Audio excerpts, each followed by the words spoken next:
सणांमध्ये ना पाहुणे घरी येणार असतील तर ही भाजी एकदा नक्की ट्राय करा। पॅन मध्ये तेल घालून स्क्रीनवर मेन्शन केलेले साहित्य तेलात छान परतून घ्यायचं। आता याच्यामध्ये थोडंसं पाणी घालायचं, झाकण ठेवून 5-6 मिनिटं हे शिजवून गार करून स्मूथ अशी याची पेस्ट करून घ्यायची। 2 उकडलेले बटाटे, पनीर किसून घ्यायचा, याच्यामध्ये समान प्रमाणात म्हणजे 1 चमचा मैदा, 1 चमचा कॉर्नफ्लोअर घालायचा, कोथिंबीर, चवीपुरतं मीठ घालून याला चांगलं मळून घ्यायचं। हाताला थोडासा कोरडा मैदा लावून याचे गोळे बनवून घ्यायचे आणि तेलामध्ये ना मस्त याला सोनेरी होईपर्यंत तळून घ्यायचं। हे मस्त सोनेरी आणि वरून कुरकुरीत होतात इतकं याला तळून घ्यायचं आणि बाजूला काढून घ्यायचं।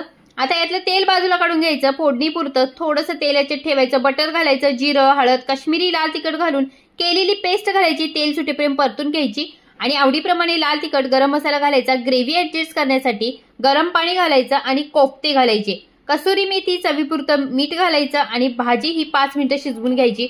मस्त इथे मलाई कोफ्ते तयार आहेत, नक्की ट्राय करा।